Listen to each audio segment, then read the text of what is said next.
اور آخر میں ایک لمبے ڈسکشن کے بعد ایک فتویٰ جاری کیا گیا جس میں یہ بتایا گیا کہ اس طرح کے سرکمسٹینسز میں، اس طرح کی کنڈیشن میں صحابہ کی قبروں کو کھودا جا سکتا ہے۔ فائنلی اب حکومت کی طرف سے دن اور ٹائم بھی اناؤنس کر دیا گیا۔ دن رکھا گیا تھا 10 ذی الحجہ کا، اور جب وہ دن آیا تو بغداد کی سڑکیں لوگوں سے بھری ہوئی تھیں۔ لوگ دور دور سے بس اسی چیز کو دیکھنے کے لیے آئے تھے۔ پہلے بات کر لیں اس بارے میں کہ آخر یہ دونوں صحابی تھے کون۔ تو ان میں سے ایک تو تھے حضرت جابر بن عبداللہ رضی اللہ عنہ، جبکہ دوسرے تھے حضرت حذیفہ بن یمان۔ ہاں دوستو، وہی مشہور صحابی حضرت حذیفہ بن یمان کہ جن کو رازدار رسول بھی کہا جاتا ہے، یعنی کہ دا سیکریٹ کیپر، کیونکہ راز کو راز رکھنے کی جو کوالٹی ان کے پاس تھی وہ کسی کے پاس نہیں تھی۔ یہی وجہ ہے کہ پیغمبر حضرت محمد صلی اللہ تعالی علیہ وسلم کسی دوسری صحابی کی بجائے اپنے راز کی باتیں ان کو بتایا کرتے تھے۔ ایون وہ منافق لوگ کہ جو شروعاتی دور میں مسلمانوں کے لیے سب سے بڑا خطرہ بنے ہوئے تھے،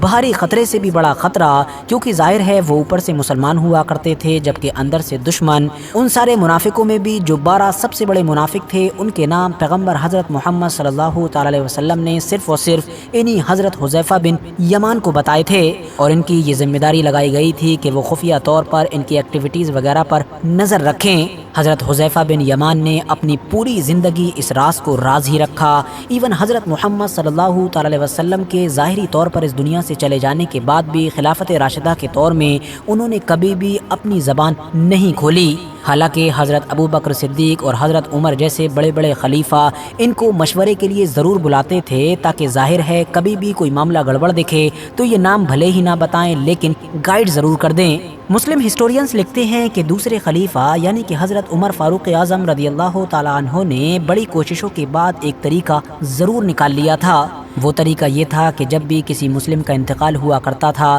تو وہ حذیفہ بن یمان پر نظر رکھا کرتے تھے کہ وہ اس کے جنازے میں شامل ہو رہے ہیں یا پھر نہیں۔ اگر ان کو کسی بھی طریقے سے یہ پتہ چل جاتا تھا کہ فلاں کے جنازے میں حضرت حذیفہ شامل نہیں ہوئے ہیں تو وہ انڈائریکٹلی اندازہ لگا لیا کرتے تھے کہ معاملہ ضرور کچھ نہ کچھ گڑبڑ تھا۔ فی الحال ان کو خلافت راشدہ کے دور میں ہی کوفہ اور اس کے آس پاس کے اس پورے علاقے کا گورنر بنایا گیا تھا کہ جو آج کے دور میں ماڈرن عراق کہلاتا ہے، اور پھر 656 عیسوی میں ان کی اسی علاقے میں ہی یعنی کہ المدائن نام کے اس شہر میں ہی وفات ہو گئی تھی کہ جو دریائے دجلہ کے کنارے پر موجود ہے۔ فی الحال واپس آئیں اپنے قبر والے انسیڈنٹ پر، تو لگ بھگ 1300 سال کا ایک لمبا عرصہ گزر جانے کے بعد اب ہزاروں لوگوں کی بھیڑ کے بیچ میں 2 صحابہ کی قبریں کھولی جا رہی تھیں۔ قبریں جب کھولی گئیں تو سب لوگوں کے ہوش اڑ گئے اور آنکھیں پھٹی کی پھٹی رہ گئیں، کیونکہ معاملہ بالکل ویسا ہی تھا کہ جیسا وہ صدیوں سے سنتے آئے تھے یا پھر کتابوں میں پڑھتے آئے تھے۔ جو کفن تھے وہ کلین اور بہت زیادہ سفید، جبکہ جو باڈی تھی وہ بھی فریش اور انٹچ تھی۔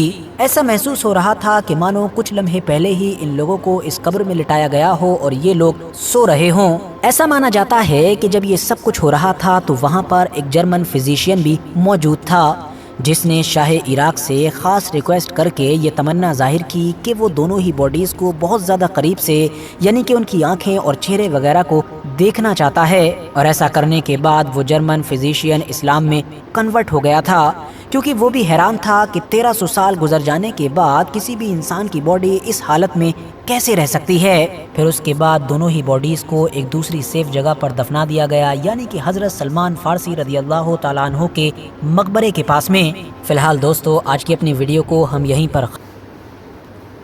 تو یہ تھا ہمارا reaction RH network channel کی طرف سے ویڈیو تھی یہ۔ امید ہے ویڈیو آپ لوگوں کو اچھی لگی ہوگی۔ ویڈیو واقعی میں اچھی تھی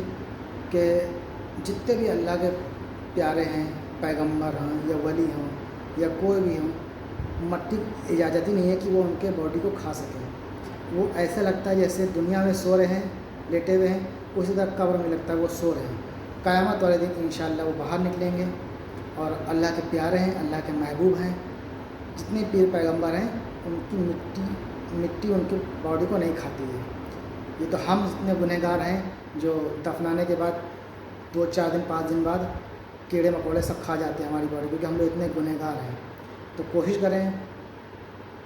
کیا ہم لوگ اچھے سے اچھا عمل کریں، اللہ کے نزدیک ہو جائیں،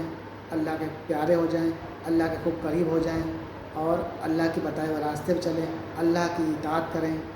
ہمارے پیارے اللہ نبی صلی اللہ علیہ وسلم کی سنتوں پہ چلنے کی کوشش کریں اور اس کو عمل بھی کریں۔ انشاءاللہ بالکل کریں گے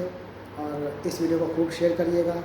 لائک ضرور کریے گا، اپنے رائے کامنٹ باکس میں ضرور بتائیے گا۔ تو پھر انشاءاللہ ملتے ہیں ہم لوگ نیکسٹ ویڈیو میں، تب تک لیے السلام علیکم ورحمۃ اللہ وبرکاتہ۔